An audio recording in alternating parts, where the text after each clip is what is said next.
जो नियम पालन करते हैं उनमें एक विशेष सामर्थ्य प्रकट हो जाती है, उत्तरोत्तर अध्यात्म की उन्नति होती है और वो प्रभु के चरणारविंद तक पहुंच जाते हैं, नियम पालन करने वाला।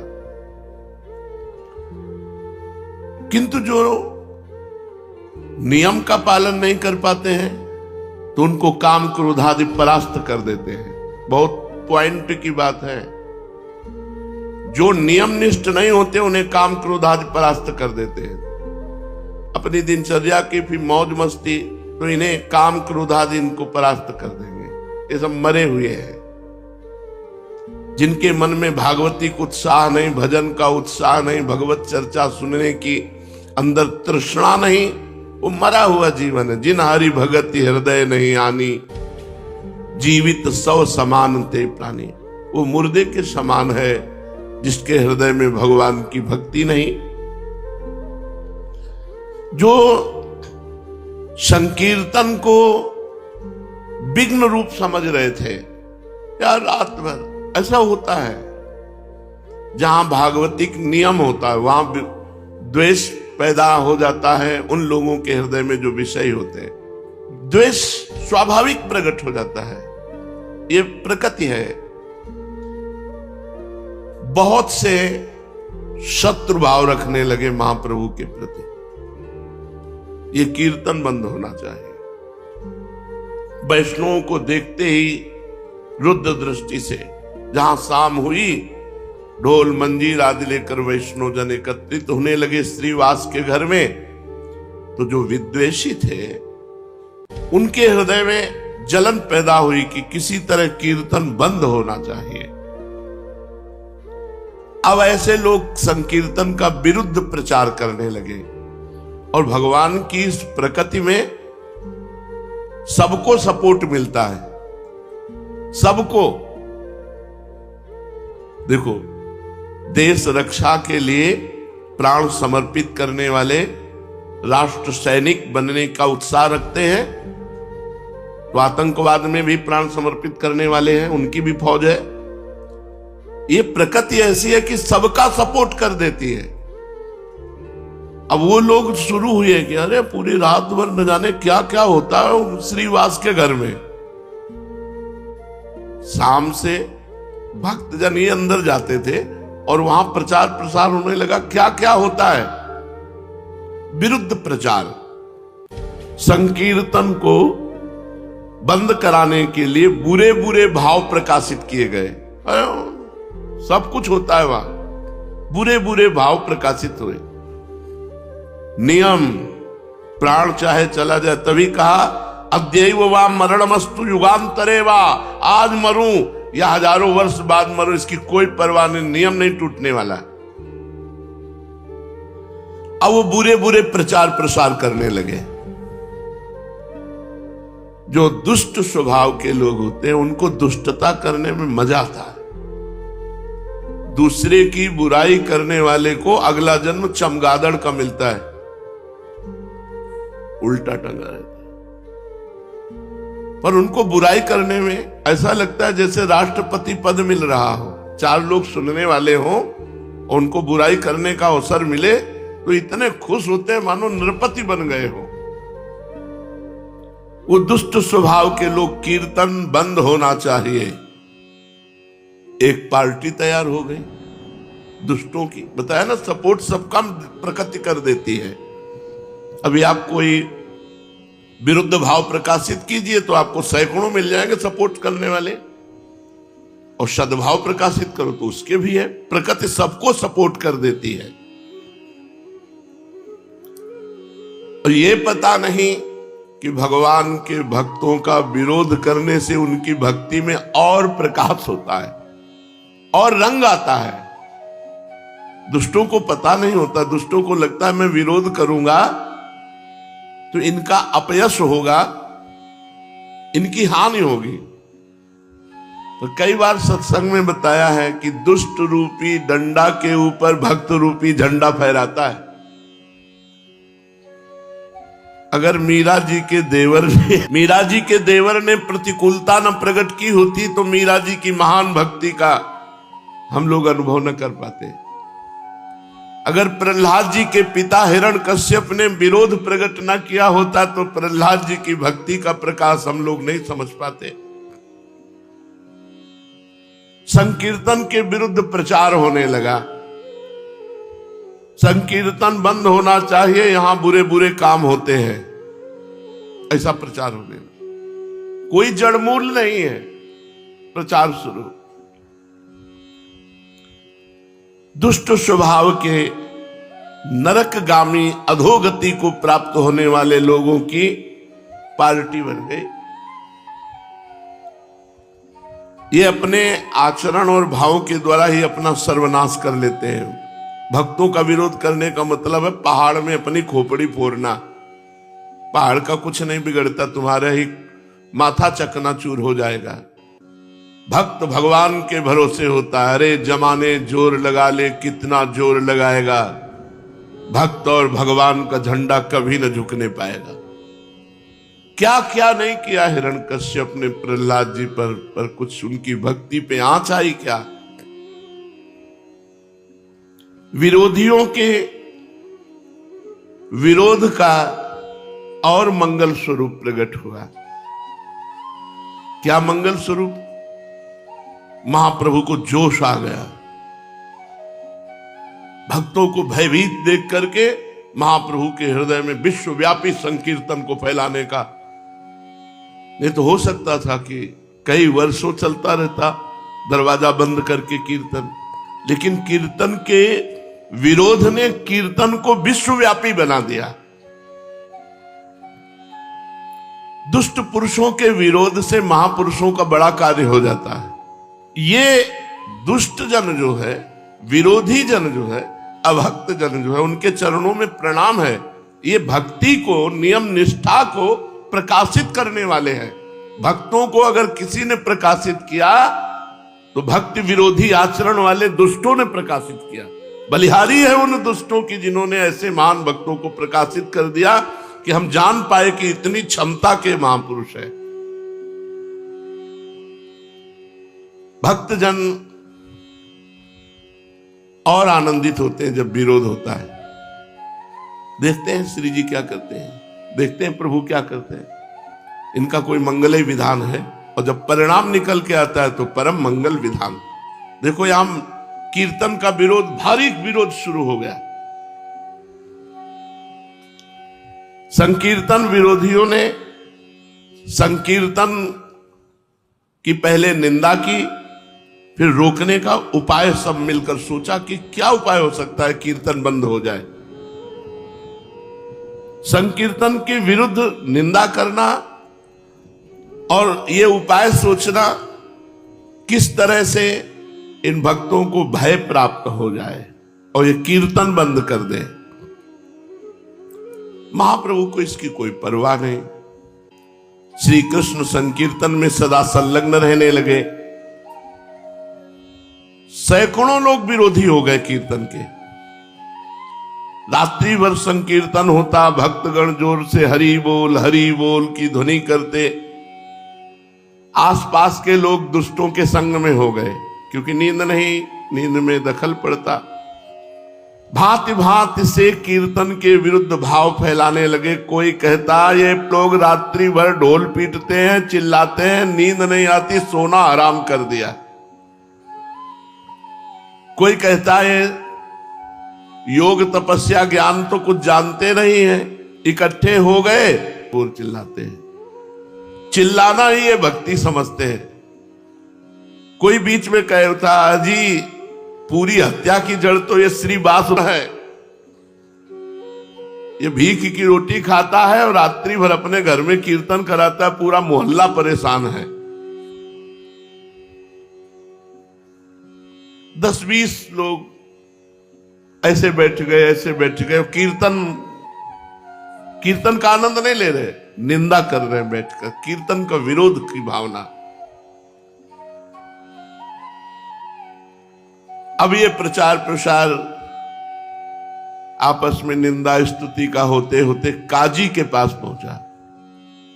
कुछ लोगों ने काजी से रिपोर्ट की कि श्रीवास के घर रात्रि भर बड़ा उपद्रव होता है, वहां जो नहीं होना चाहिए वो भी होता है, आप इस पर दखल डालिए। अब दुष्टों को तो बड़ा आनंद हुआ। अब ये प्रचार करने लगे कि राजा की तरफ से कीर्तन करने वालों के लिए फौज भेजी गई है और वो आएंगे, कीर्तन करने वालों को बांध कर ले जाएंगे, सजा देंगे, जेल में डाल देंगे। और श्रीवास का घर तो तोड़ फोड़ करके गंगा जी में बहा देंगे। कीर्तन करने वालों की अब खैर नहीं, ऐसे पूरे नवद्वीप में खबर फैल गई जब काजी को सूचना मिली। अब आई है नियम की परीक्षा की घड़ी। अब उनमें जो कुछ हल्के भाव वाले थे उन्होंने कहा भाई कृष्ण कृष्ण जपना तो हम जप लेंगे अब, लेकिन राजा के डंडे कौन खाएगा, जेल में कौन बंद होगा। तो श्रीवास जी के घर आना बंद कर दिया। उनमें जो कच्चे दिल वाले थे, भाई हम तो कीर्तन करते, हमारा तो कोई दोष नहीं, हम तो साफ कह देंगे कि हम भाई अब आज से कीर्तन में नहीं जाएंगे। और सही बात है, किवाड़ बंद करके कीर्तन करने की जरूरत क्या है। कुछ कमजोर दिल वाले जो थे वो उधर ही सपोर्ट में हो गए भयवश। ऐसा नहीं होना चाहिए। अच्छा, कुछ लोग होते हैं दो मुंह वाले, इधर भी मौजली उधर भी मौजली। दुष्टों की तरफ दुष्टता का सहयोग कर दिया, साधु की तरफ साधुता का। अरे आप कीर्तन करो, देखेंगे जो होगा। और बहुत अच्छा किया, रात भर कीर्तन करके जो है किसी को चैन नहीं लेने देते दोनों तरफ। तो ऐसे जो कुछ वो तो डर गए। कुछ लोगों ने कहा जब तक फौज ना आवे तब तक कीर्तन चालू रखो, फिर फौज आएगी तो देखा जाएगा। हिम्मती जो भक्तजन थे। कुछ ने कहा कि चलो काजी से जाके कहते हैं कीर्तन में स्त्रियों को भी अंदर ले जाते हैं। मालूम पड़ता है ये लोग शास्त्र विरुद्ध आचरण करने वाले वाम मार्गी। यहां तक ये लोग पता नहीं क्या सोच सकते हैं, कितना सोच सकते हैं विरोधी। और ये एक यहीं की बात नहीं कि कीर्तन में गदाधर भट्ट जी जब कथा कहते तो भगवान में डूब करके ऐसे कथा कहते कि कथा सुनने वाले वैरागी और प्रेमी हो जाते। संसार से वैराग्य और भगवान से अनुराग। तो एक कल्याण सिंह नाम के कथा सुनने आते थे, बड़े धनी मानी थे। तो कथा में यही तो चर्चाएं होती हैं कि भाई ब्रह्मचर्य से रहो, संयम से रहो। ऐसा उन्होंने अपनी पत्नी से बात करना बंद कर दिया, काम संबंधी चेष्टाएं बंद कर दी। अब पत्नी तो कथा सुनने आती नहीं थी। उसने विचार किया कि ये पंडित कथा वाचक ही हमारी जिंदगी में आग लगा दी। अब हमारे पति हमसे बातें नहीं करते। कल्याण सिंह, हम इन पंडित की धुलेंगे जिससे हमारे पति की श्रद्धा पंडित के प्रति खत्म हो जाए, तो कथा सुनना बंद कर देंगे, तो फिर हमसे पति पत्नी का प्यार। एक दिन देखा कि एक गर्भवत गली गली मांग रही थी भिक्षा। ऐसे बुलाया और कहा कि ऐसे एक एक दाने मांगती घूम रही, तुझे को असरफियां देंगी, ले। और वहां कथा हो रही है। सभा में जाके कह दे कि पंडित जी जब गर्भ नहीं रहा था तो खूब आते हो, अब गर्भ रह गया है, अब इसका पालन पोषण कौन करेगा।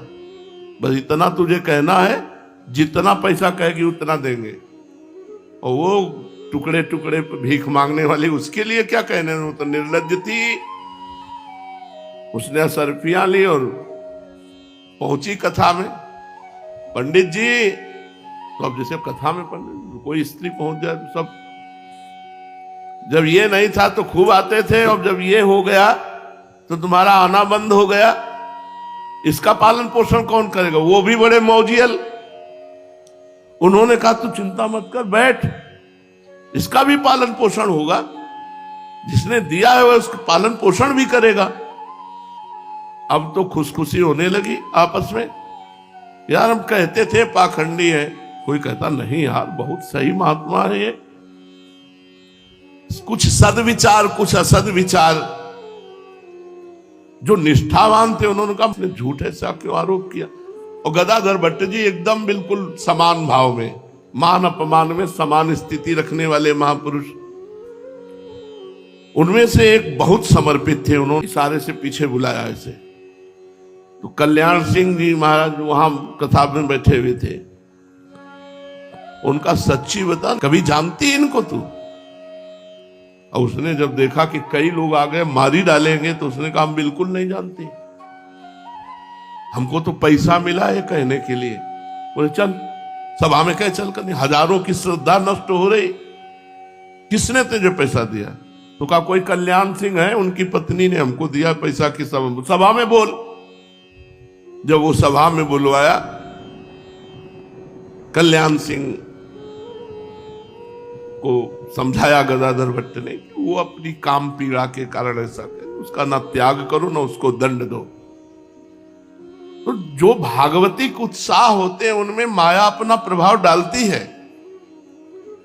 कीर्तन विरोधियों ने यहां तक काजी के पास सूचना पहुंचा दी कि कीर्तन में स्त्रियों को भी ले जाया जाता है, पता नहीं क्या क्या होता है ऐसा। ऊपर से सुनाने के लिए तो जोर जोर से हरे कृष्ण कीर्तन करते हैं, भीतर पता नहीं क्या क्या करते हैं, ऐसा काजी के दिमाग में भर दिया। नवद्वीप के काजी के सामने संकीर्तन की शिकायत, काजी ने सबकी बातें सुनी और कहा आप लोग चिंता मत करें, हम कीर्तन तुरंत बंद करा देते हैं। अब तो शिकायत करने वाले दुष्टों की छाती फूल गई, अपने अपने स्थान पर मुस्कुराते हुए लौट कर आए कि अब फौज आएगी, सबको बंदी बनाएगी, कीर्तन आज से बंद, चैन से सोने को मिलेगा। अब तो बाजार में नवद्वीप के संकीर्तन की अफवाह, कोई सही है कोई गलत है, कोई अब देखो इनको कर्मों का भोग भोगना पड़ेगा, अरे न जाने क्या बड़ा प्रपंच है। संसारी लोग कहते हैं ना कि भाई 100% में कुछ परसेंट तो सही होगा ही। ये दुष्ट लोग 100 में 100% ही पूरा का पूरा ऐसा दिखा देंगे जिसमें एक भी परसेंट सही नहीं है। अब महाप्रभु चैतन्य देव प्रभु के अवतार और भगवान नाम कीर्तन की जय हो रही, वहां कहीं कुछ अमंगल हो रहा, लेकिन इन दुष्टों ने ऐसा काजी को भरा कि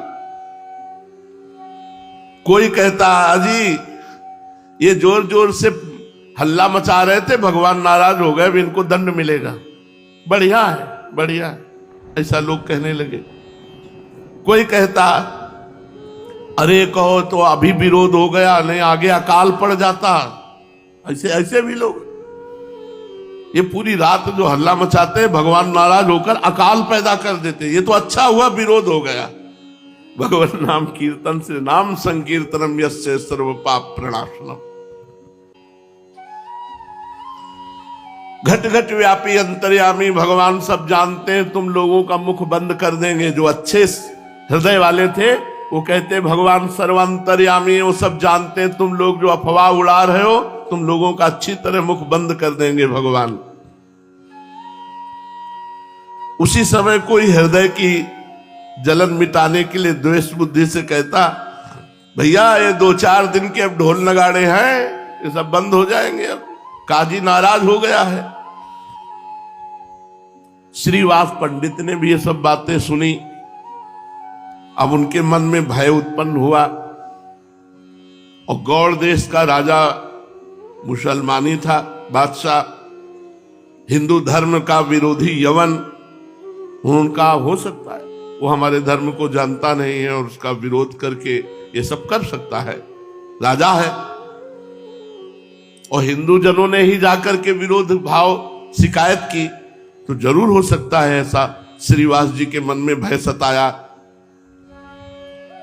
लोगों के मुख से ऐसी बातें सुनकर के प्रायः सब भक्तों के हृदय में डर घुस गया अंदर, क्योंकि यवन हिंदू धर्म विरोधी राजा है और हिंदू जन ही शिकायत कर रहे हैं तो जरूर कोई न कोई उपद्रव। श्रीवास पंडित जी के पास आकर के सब भक्तजन सलाह करने लगे कि क्या करना चाहिए। कोई कोई तो कहने लगे अजी कुछ दिन के लिए बंद कर दो नाम कीर्तन, जब ये सब शांत हो जाए तब फिर शुरू कर देंगे। कोई कहते भैया अब तो हम तो जय श्री कृष्ण नवद्वीप ही छोड़ रहे हैं कुछ दिनों के लिए, जब सब शांत होगा तो लौट आएंगे। अब हम तो रिश्ते नातेदारों के आ जाएंगे, अब कीर्तन में नहीं आएंगे। उनकी बातें सुनकर श्रीवास पंडित ने कहा भाई अब जो होना होगा सो होगा, भगवान श्री हरि सबका भला करेंगे। हम श्री कृष्ण कीर्तन करते, कोई गलत काम तो नहीं करते ना, देखा जाएगा। अगर भगवान का नाम कीर्तन करने पर कष्ट आएगा, बंदी बनाए जाएंगे, मारे जाएंगे, तो हम वो सब सहेंगे। श्रीवास पंडित ने भक्तों को तो इस प्रकार समझा दिया, लेकिन अंदर अंदर वो भी भयभीत थे। उन्होंने अपने मनोगत भावों को प्रभु के सम्मुख प्रकट नहीं किया। प्रभु तो सबके भावों को समझने वाले थे। चैतन्य महाप्रभु ने सब भक्तों के भावों को देखा, सब डगमगा रहे हैं। यवन राजा के कारण सब भयभीत हो रहे हैं, इसलिए इनको निर्भय कैसे किया जाए, महाप्रभु विचार करने लगे। एक दिन प्रभु ने अपने संपूर्ण शरीर में सुगंधित चंदन लगाया, घुंघराले काले काले सुंदर बालों में सुगंधित तेल डाला, मूल्यवान स्वच्छ और महीन वस्त्र पहने, साथ में 2-4 भक्तों को लेकर गंगा किनारे की ओर चल पड़े। उनके अरुण अधर पान की लाली लगने से और भी अत्यधिक अरुण बन गए थे। नेत्रों में प्रसन्नता थी, मुख कमल शरद पूर्णिमा के चंद्रमा के समान खिला हुआ था। वे मंद मंद मुस्कान के साथ भक्तों के आनंद का वर्धन करते हुए गंगा जी के घाटों पर इधर से उधर टहलने लगे। जो सात्विक प्रकृति के भगवत भक्त थे, वे प्रभु के रूप लावण्य को देखकर मन ही मन परम प्रसन्न हुए, किंतु जो दुष्ट प्रकृति के निंदक थे, वे आपस में कहने लगे यार निमाई पंडित पर कोई भी फर्क नहीं पड़ता, बड़ा अजीब है। अरे राजा का फौज आने वाली है, काजी नाराज है, पान खाए घूम रहे, इनको कोई फर्क नहीं पड़ता, इसे तनिक भी भय नहीं। संपूर्ण शहर में हो हल्ला मच रहा है, कल ही तो सेना आने वाली है। अरे भाई देख लेना, है पान खाए घूम रहे, कल इनको बांधकर नाव पर बंदी बनाकर ले जाया जाएगा। अभी तो राजपुत्र के समान बन ठन करके हंसते हुए घूम रहे। अरे यार इनके चेहरे पर सिकुड़न भी नहीं है, बड़े विचित्र है।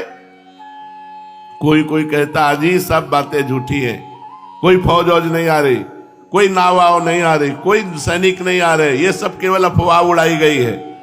दूसरा कहता हाथ जोड़ करके नहीं नहीं साहब गप मत समझो, ये तो पक्की बात है कि यवन बादशाह की तरफ से फौज आ रही है। तो कोई कहता हाथ कंगने को आरसी क्या, अभी देख लेना कल ये सब बंदी बना दिए जाएंगे। इस प्रकार लोग भांति भांति से अपने अपने अनुमानों को प्रकट कर रहे थे और महाप्रभु भक्तों के साथ आनंद में गंगा के किनारे विहरण कर रहे थे। इसी बीच प्रभु के पुराने परिचित पंडित गंगा जी पर संध्या वंदन करने के लिए आए। प्रभु को देखकर प्रणाम किया और आपस में वार्तालाप करने लगे। पंडितों ने कहा निमाई पंडित सुन रहे तुम्हें पकड़ने के लिए राजा की तरफ से सेना आ रही है, संपूर्ण शहर में बड़ी गर्म अफवाह है कि तुम सब बंदी बनाए जाओगे। यदि ऐसी ही बात है तो हमें लगता है कुछ दिन के लिए तुम नवद्वीप छोड़ दो, फिर आ जाना। अभी कहीं बाहर जाओ जिससे तुम्हें राजा के सैनिक बंदी बनाकर न ले जाएं। राजा के साथ विरोध करना ठीक नहीं, फिर ऐसे राजा के साथ जो हमारे धर्म को जानता ही नहीं, धर्म विरोधी है यवन। समस्त पंडितों ने चैतन्य महाप्रभु को ये राय दी कि इस समय तुम्हें छोड़ करके चले जाना चाहिए, आगे जैसा समय आवे फिर देख लेना। प्रभु ने उपेक्षा के साथ कहा अजी जो होगा सो देखा जाएगा, हम नवद्वीप छोड़कर तो कहीं नहीं जा सकते और यदि तुम्हारी सलाह सही है तो हम नवद्वीप छोड़कर कहीं जाएं, वो बादशाह कहीं से भी बंदी बनवा लेगा। हम तो गौड़ देश छोड़कर अब जाने वाले नहीं, यहीं रहेंगे। अगर भगवान हमें बंदी बनाना चाहते, दुख देना चाहते तो हम उसे सहेंगे, कीर्तन बंद नहीं करेंगे, कीर्तन नहीं बंद होगा। और देखो, जब कोई धर्म से चलता है तो उसकी परीक्षा होती है, और दुख सहना ही धर्म की कसौटी है। हम सहेंगे, जो कुछ होगा देखेंगे। देखना है ये कि कौन कौन से भक्त इस समय इस प्रश्न में सही उत्तर देते हैं। परीक्षा की, धर्म की कसौटी पर कौन खरे उतरते हैं। ये सुनकर पंडित लोग चुप हो गए। प्रभु श्रीवास जी के मकान की ओर चले। श्रीवास पंडित के आराध्य देव थे नरसिंह भगवान। वे अपने पूजा गृह में बैठे हुए भयभीत नरसिंह भगवान की पूजा कर रहे थे, क्योंकि उन्हीं के घर में रोज कीर्तन होता था और ये सब बातें बहुत जोर पकड़े हुए थे कि राजा आएंगे, राज सैनिक और बंदी बनाकर इनके घर को तोड़फोड़। तो वो बहुत भयभीत होकर, नरसिंह भगवान उनके आराध्य देव थे तो उनकी पूजा कर रहे थे। इतने में दरवाजा खटखटाने की आवाज आई और बड़े जोर से दरवाजा खटखटाया गया। वो डर गए कि हो सकता है राज सैनिक आ गए। किवाड़ों को इतनी जोर से कौन खड़खड़ा रहा है? उन्होंने पूछा, कौन? बाहर से आवाज आई, जिसका तुम पूजन कर रहे हो, वो जिसे अब तक तुम अप्रत्यक्ष मानकर पूजा करते थे, देख लो मैं वही आया हूं। ये सुनकर श्रीवास पंडित घबरा गए। क्या मतलब? मैं पूजा करता हूं नरसिंह भगवान की, तो क्या नरसिंह भगवान आ गए? उन्होंने डरते डरते किवाड़ खोले। इतने में देखा क्या, अद्भुत रूप लावण्य से युक्त सच्चिदंदन विश्वंभर चैतन्य महाप्रभु जे भी दरवाजा खुला, भावावेश में जाकर पूजा गृह की ओर गए और पूजा के सिंहासन की सब सामग्री हटाकर बैठ गए। श्रीवास को दिखाई देने लगा मानो स्वयं विश्वंभर भगवान नरसिंह देव। उन्होंने देखा कि चैतन्य महाप्रभु की जगह शंख चक्र गदा पद्म धारण किए हुए भगवान श्री हरि विराजमान है।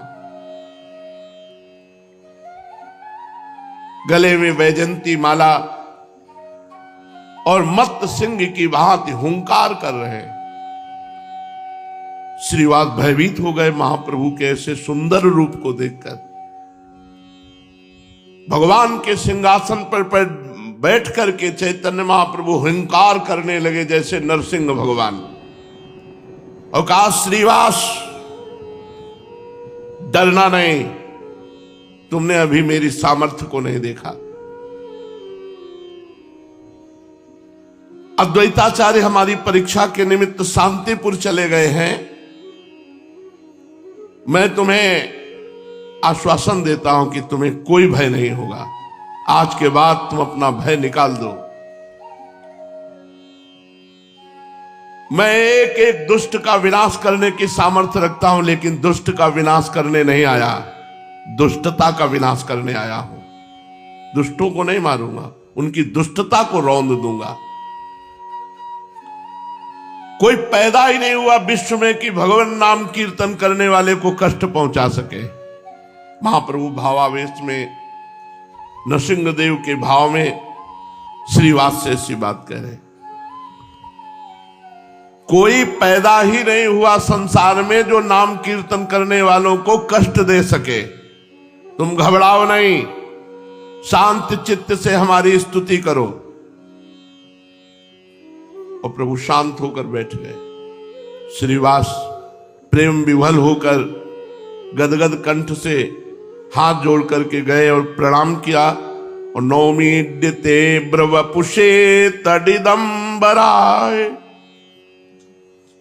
गुंजावतंस परिपिच्छल सन्मुखाय वन्यस्रजे कवल वेत्र विषाण वेणु लक्ष्मश्रिये मृदुपदे पशुपांग जाए। भगवान का बड़ा सुंदर ये रूप है जिस श्लोक में, यही रूप देख करके ब्रह्मा जी चकित हो गए थे और इसी रूप में सखाओं और गोपों का अपहरण करके महिमा देखी थी। स्तवन किया श्रीवास जी ने। वो महाप्रभु सिंहासन पर बैठे दहाड़ कर रहे सिंहवत। इस श्लोक को पढ़ने के अंतर वे दीन भाव से कहने लगे, विश्वंभर भगवान की जय हो, विश्व रूप अग्रज की जय हो, सच्चिदानंद की जय हो, गौरांग महाप्रभु की जय हो, जगन्नाथ प्रिय की जय हो, गौर सुंदर की जय हो, मदन मोहन की जय हो, नृसिंह भय भंजन प्रभु की जय हो। प्रभु, इतने दिनों से मैं अज्ञान अंधकार में इधर उधर भटक रहा था, आज गुरु रूप से प्रभु साक्षात आपके दर्शन हुए। आज आपने अपना असली स्वरूप प्रकट करके मुझ पामर प्राणी को परम पावन बना दिया।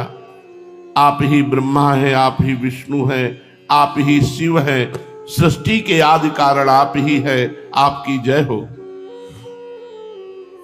श्रीवास के इस प्रकार स्तोत्र पाठ करने पर प्रभु ने उन्हें आज्ञा दी, तुम अपने संपूर्ण परिवार के सहित हमारी पूजा करो और हमसे मनोवांछित वरदान मांगो। यह अत्यंत जिसमें प्रीति होती है उसको आदेश करते हैं। जैसे भगवान अर्जुन को बहुत प्यार करते हैं, तब कहते हैं मन मना भव मद भक्तो माद्याजी माम नमस्कुरु। ऐसे भगवान ने कहा, श्रीवास तुम पूरे परिवार के सहित आकर हमारी पूजा करो और हमसे अपना मनोवांछित वरदान मांगो। प्रभु की आज्ञा सिरोधार्य करके श्रीवास पंडित ने अपने घर की संपूर्ण स्त्री बाल बच्चे दास दासियां सबको एकत्रित किया और आनंद उल्लास के साथ प्रभु का पूजन किया। पिता के समान पूज्य और वृद्ध श्रीवास पंडित इस बात को भूल ही गए थे कि हमारे मित्र पंडित जगन्नाथ मिश्र के छोटे पुत्र हैं, जिन्हें हमने गोदी में खिलाया है, जो हमारा सदा पिता के समान सम्मान करते हैं। उस समय उन्हें ये पूर्ण भाव हो गया था कि हमारे इष्ट देव साक्षात नरसिंह भगवान ही प्रकट हो गए हैं। इसलिए भगवान के निमित्त जितनी सामग्री पूजा की एकत्रित की थी वो सब की सब प्रभु की पूजा में समर्पित कर दी। श्रीवास के घर की स्त्रियों ने अपने अपने हाथों से प्रभु के गले में मालाएं पहनाई, प्रभु के मस्तक के ऊपर पुष्प चढ़ाए, चंदन लगाया, साष्टांग प्रणाम किया। प्रभु ने भी उनके मस्तकों पर अपने श्री चरण रखे, आशीर्वाद दिया, तुम सबकी हम में भक्ति हो। इस प्रकार सभी ने मिलकर भक्ति भाव के साथ महाप्रभु चैतन्य देव का पूजन किया। इसके अनंतर जोरों से हुंकार करते हुए प्रभु ने गंभीर स्वर में कहा, श्रीवास तुम्हें चिंता नहीं करनी चाहिए, तुम अनन्य भाव से हमारा ही तो स्मरण कीर्तन करते हो, फिर डर की क्या बात है। बादशाह की क्या ताकत है कि जो हमारे विरुद्ध कुछ कर सके। यदि वैष्णवों को पकड़ने के लिए नाव आएगी तो सबसे पहले नाव में हम ही चढ़ेंगे और जाकर बादशाह से कहेंगे कि तुमने कीर्तन रोकने की आज्ञा दी है। यदि काजियों के कहने से तुमने ऐसा किया है तो उन्हें यहां बुलाओ और वे अपने शास्त्र के विश्वास के अनुसार प्रार्थना करके सभी से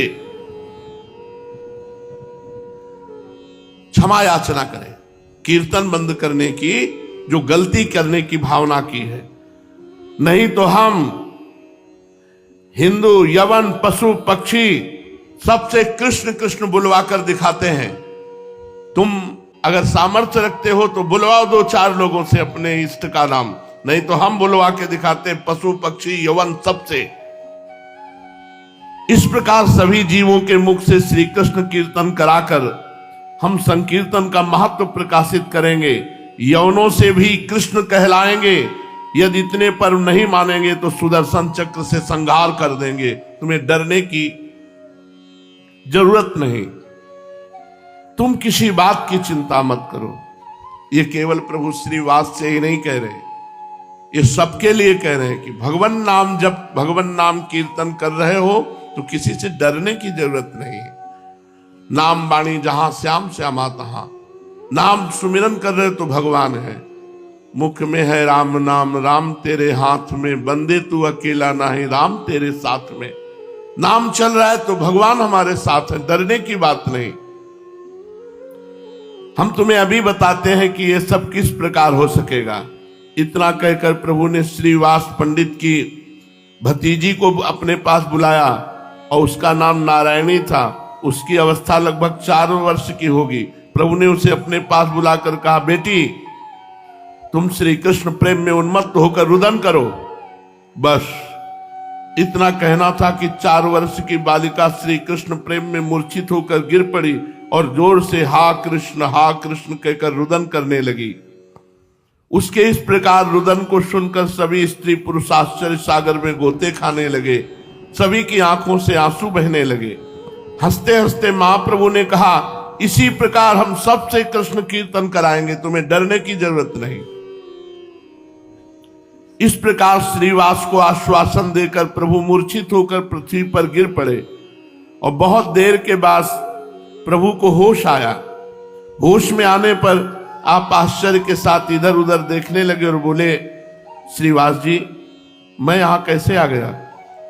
मैंने कोई चंचलता तो नहीं कर डाली? आप तो मेरे पिता के समान हैं, मेरे सभी अपराधों को आप सदा से क्षमा करते आए हैं। यदि मुझसे कोई चपलता हो गई हो तो उसे क्षमा कर दीजिए। मुझे कुछ भी मालूम नहीं कि यहां मैं कैसे आ गया और मैंने क्या क्या कहा और क्या क्या किया। प्रभु की इस प्रकार भोली भाली बातें सुनकर श्रीवास पंडित ने विनीत भाव से कहा, प्रभु मुझे चिरकाल तक भ्रम में रखा, अब फिर से मुझे भ्रम में मत डालिए, अब मेरी छलना ना कीजिए। अब तो मुझे आपका सत स्वरूप मालूम पड़ गया है। आपके चरणों में इसी प्रकार अनुराग बना रहे, ऐसा आशीर्वाद दीजिए। श्रीवास के ऐसा कहने पर प्रभु मन ही मन प्रसन्न हुए और कुछ लजाते हुए से अपने घर की ओर चले गए।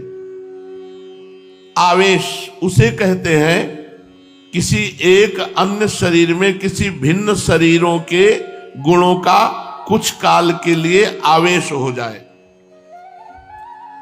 प्राय लोक में अगर आवेश आता है तो भूत प्रेत का आता है, भगवान का आवेश तो आता नहीं है। लोक में स्त्री पुरुषों के ऊपर आवेश आता है, भूत प्रेत यक्ष राक्षस देव दानवों के आवेश आते हैं, क्योंकि भगवान का आवेश आने के लिए बहुत विशाल पवित्र हृदय चाहिए।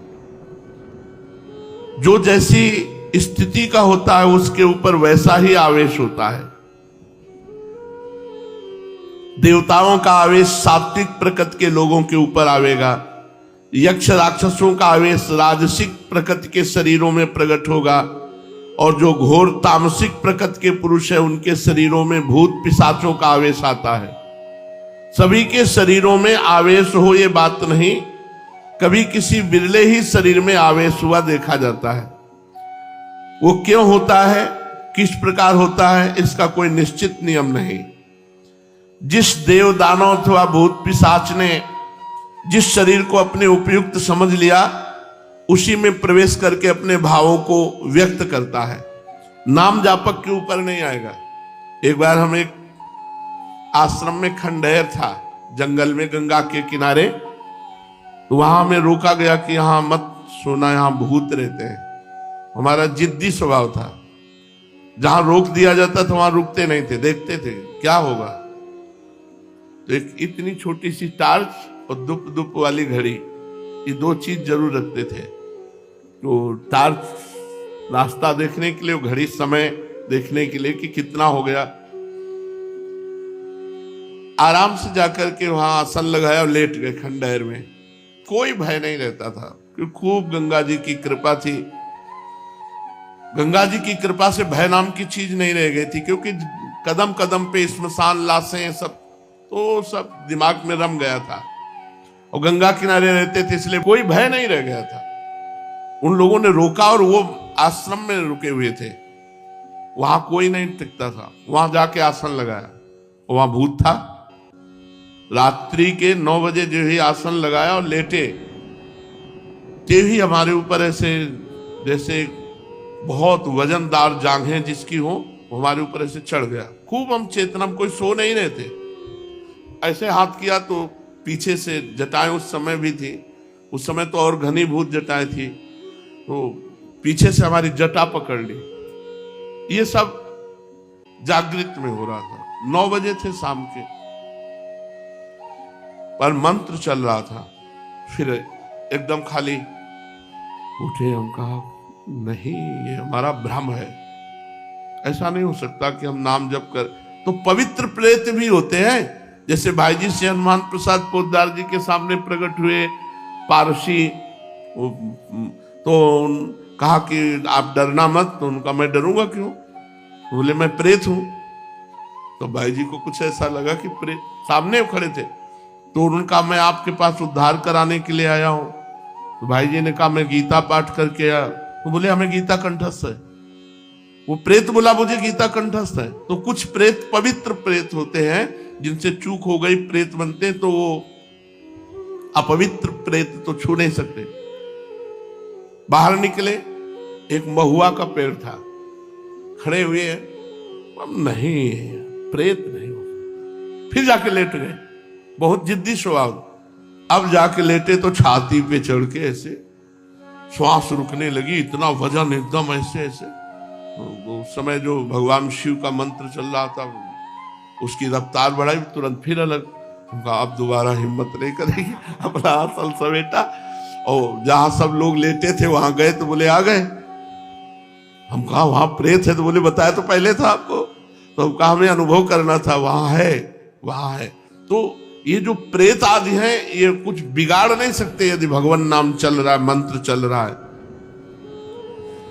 और भगवत आवेश होता त्रिगुणातीत हृदय में। प्रेत आदि जैसे अंदर प्रवेश कर जाते हैं तो तमोगुणी रजोगुणी हृदय में। भगवत आवेश होता है त्रिगुणातीत अवस्था में। जिस प्रकार पृथ्वी को दुष्ट क्षत्रियों के अत्याचार से पीड़ित देखकर भगवान परशुराम के शरीर में भगवान का आवेश हुआ और पृथ्वी को दुष्ट क्षत्रियों से हीन करके शीघ्र ही वो आवेश अदृश्य हो गया।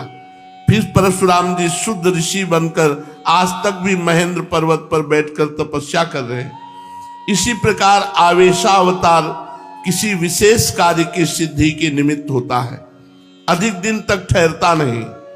द्रौपदी के चीर खींचने पर भगवान का चीरावतार भी हुआ था, पर वो थोड़ी देर के लिए द्रौपदी की लाज रखकर वो अदृश्य हो गया। इसी प्रकार अब प्रभु के शरीर में, चैतन्य महाप्रभु के शरीर में भिन्न भिन्न अवतारों के आवेश होने लगे।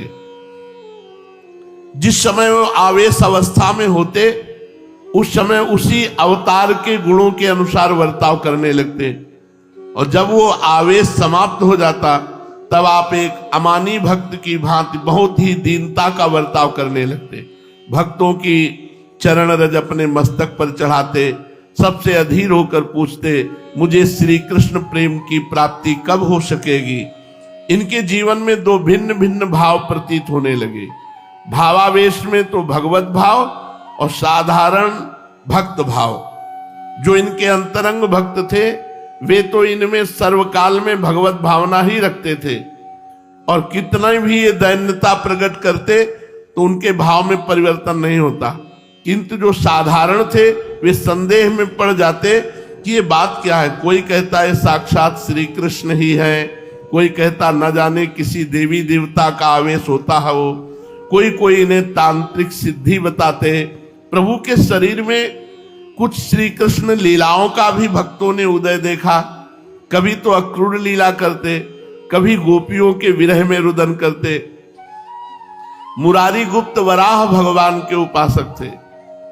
एक दिन मुरारी गुप्त वराह भगवान की स्तोत्र का पाठ कर रहे थे। प्रभु दूर से ही स्तोत्र पाठ सुनकर वराह की भांति जोर जोर से गर्जना करते हुए मुरारी गुप्त के घर की ओर चले। उस समय इनकी प्रकृति में मुरारी गुप्त ने सभी वराह अवतार के गुणों का अनुभव किया। प्रभु दोनों हाथों को पृथ्वी पर टेक कर हाथ पैरों से बिल्कुल वराह की भांति चलने लगे। रास्ते में एक बड़ा पीतल का जलपूर्ण कलश रखा था। प्रभु ने उसे अपनी डाढ़ से उठाकर दूसरी ओर फेंक दिया और आप सीधे मुरारी गुप्त महाशय के पूजा गृह में चले गए। वहां जाकर आप आसन में बैठे और मुरारी से कहने लगे, मुरारी तुम हमारी स्तुति करो। मुरारी ने हाथ जोड़ते हुए अति दीन भाव से कहा, प्रभु आपकी महिमा वेदातीत है। वेद शास्त्र आपकी महिमा को पूर्ण रीति से समझ ही नहीं सकते। श्रुतियों ने आपका नेति नेति कहकर कथन किया है। आप अंतर्यामी हैं। शेष जी सहस्त्र मुखों से अहर्निश आपके गुणों का निरंतर कथन करते रहते हैं, तो भी प्रलय के अंत तक आपके समस्त गुणों का कथन नहीं कर सकते। फिर मैं अज्ञ प्राणी भला आपकी स्तुति कैसे कर सकूंगा। प्रभु ने उसी प्रकार गंभीर स्वर में कहा, मुरारी तुम्हें भय करने की कोई बात नहीं। जो दुष्ट मेरे संकीर्तन में विघ्न करेगा मैं उसका संहार करूंगा। फिर चाहे वो कोई भी क्यों न हो, तुम निर्भय रहो।